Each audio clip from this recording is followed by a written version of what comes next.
Welcome to Savvy Business, Life Unscripted, with your host, Christina Rivera, where our guests share their wisdom and valuable business tips, empowering our audience to expand their personal potential.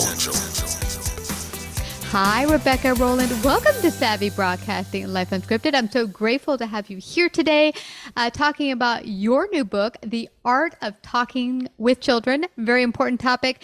A lot of my friends who have kids, especially teenagers, how do I really connect with my child and have chats with them or really, connect with them so we're on the same page? And you're going to help our parents be able to do that.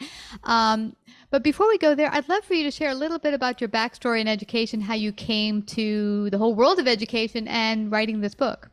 Sure. Yeah. So I've played a few roles. So I am the mom of two kids myself. I have a 5-year-old and a 10-year-old.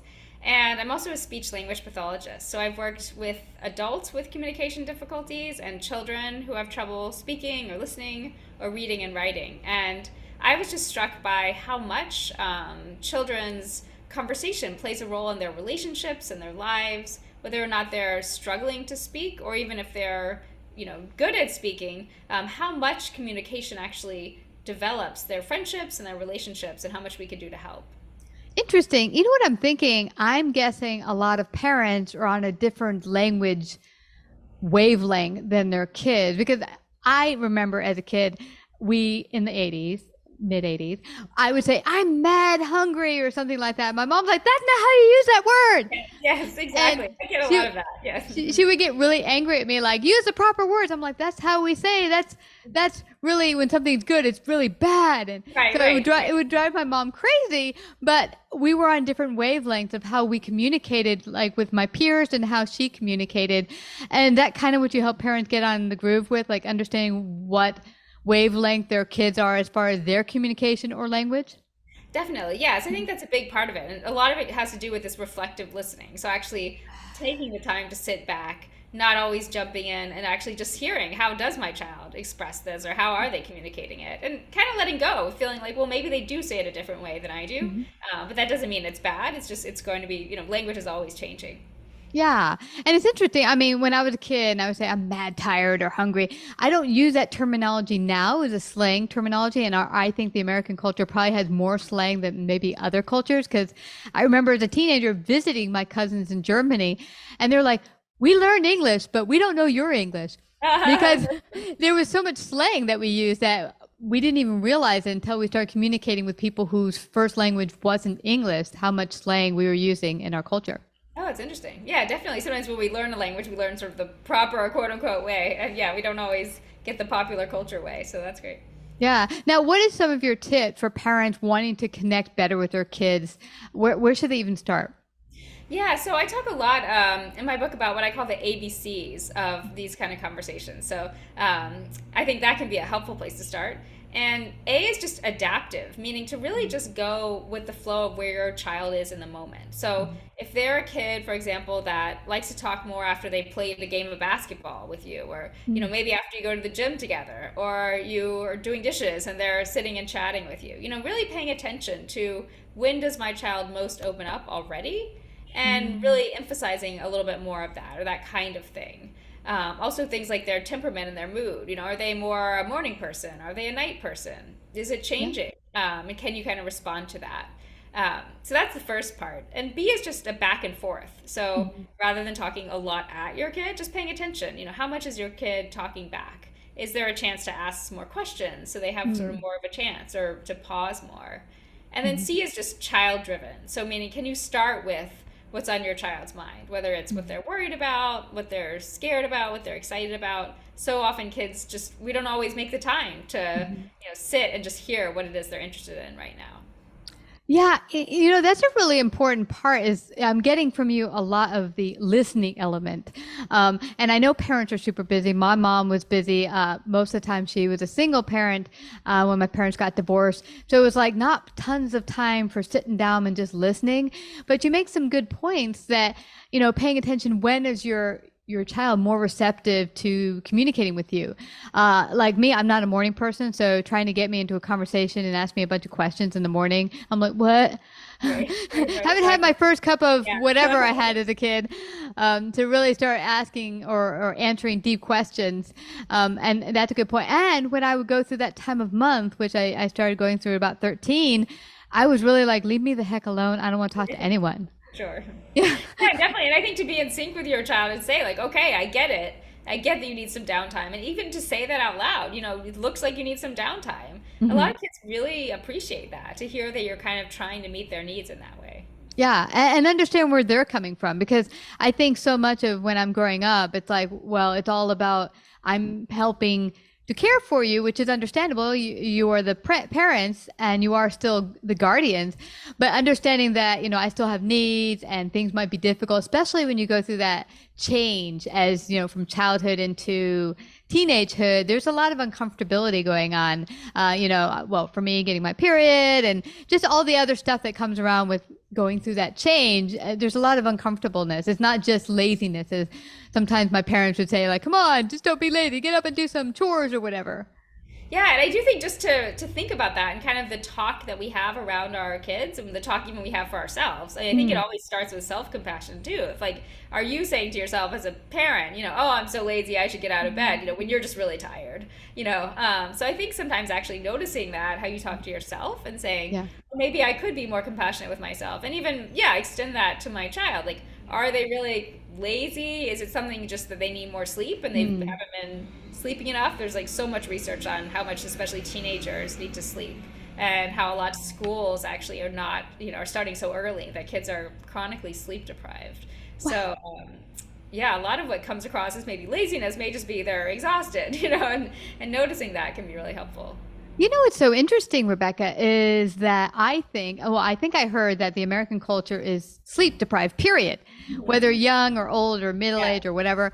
And I remember as a kid doing homework till about 11 or midnight, going off to bed, getting up at 6:30. So pretty much my now schedule. Yeah, exactly.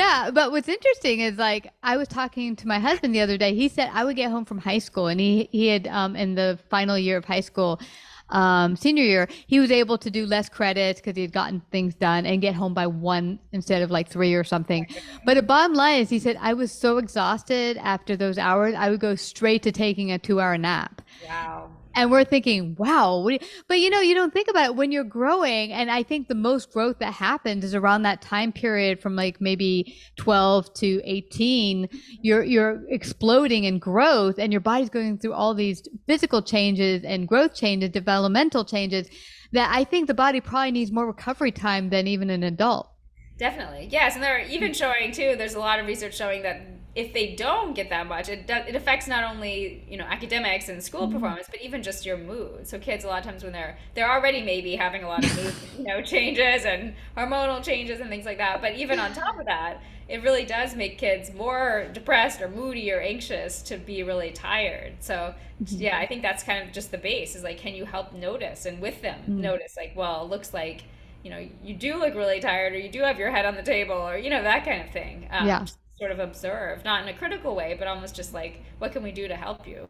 Exactly. I mean, I recall homework for me in high school as being very time consuming. Also, I did have extracurricular activities. I was in the orchestra and a couple other things that, you want to be able to participate in those things. But I actually think I did more work as a teenager in high school than I'm doing as an adult. Wow. A lot of the kids will like enter the swim meet or do, whatever. And then you end up having a pretty hectic schedule, and, it's a lot on your plate.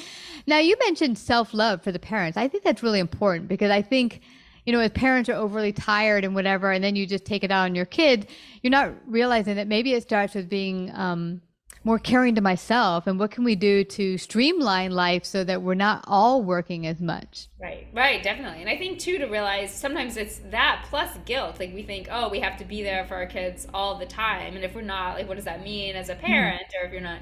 And so I think to recognize that you need downtime, your kids need downtime, and that's actually okay, especially as kids get older. And sort of carve that out and talk about it, to say, like, well, what would some restorative downtime look like for you as a kid? Or what about for me? Kids often need to learn how to take care of themselves, we sort of show that self-care. And doing that will help them, when they grow up off to college, or they need to do that on their own, rather than just working, night after night and not realizing that. So I think it is like a cycle that can start with the parents. You're right, because you'll emulate what you see your parents do, and then you'll go off to college and you'll be working around the clock and all that stuff and totally kill yourself. Now, I'm getting something else earlier on when you say connecting with your kids and finding a time that works for everyone. I didn't do this at home because we had a broken home, but I had a family friend who's used to invite me over to their family Sunday meal. And I remember how cool it was to sit down with the two main adults, husband, wife, and they would just listen to us, and we'd all just banter around the table. And that dinner thing that used to happen at more families' dinner table that happened less and less. It would be so cool to kind of bring that maybe one day a week, this is family night dinner or something like Blue Bloods, like they do in that Blue Bloods program where they all get together, to have that kind of, because then everyone just bantering and discussing what's going on in their lives. And it's just really a cool time together. Definitely. Yes. And I definitely think that if it works, so if your family does have a time where dinner time works like that, I think that can be a really great time, because people are, there's a lot to talk about from the day, and there's kind of a more relaxed, time when everyone's eating and relaxing. So I think that's wonderful. I also want to make sure that because I know obviously some parents, there's not two parents at home, or parents work too late, so it doesn't make sense. So to kind of be flexible and see like, when is your time that could work for you? So maybe it's dinner, maybe it's breakfast, maybe it's like Sunday brunch or something like that, or whatever works, to kind of be flexible around the time and think like, well, maybe there's some time during the week or the weekend where at least once a week, you can have that kind of relaxed bantering, because I think that is so important. Or like what's really cool is maybe board game night or something. Oh, yeah, exactly. Yeah, I used to love those. Yeah. And I think especially because of the pandemic, it seems like a lot of families are going back to those really old style games. And I think it's great because it's sort of screen free. It's really interactive and helps build those relationships.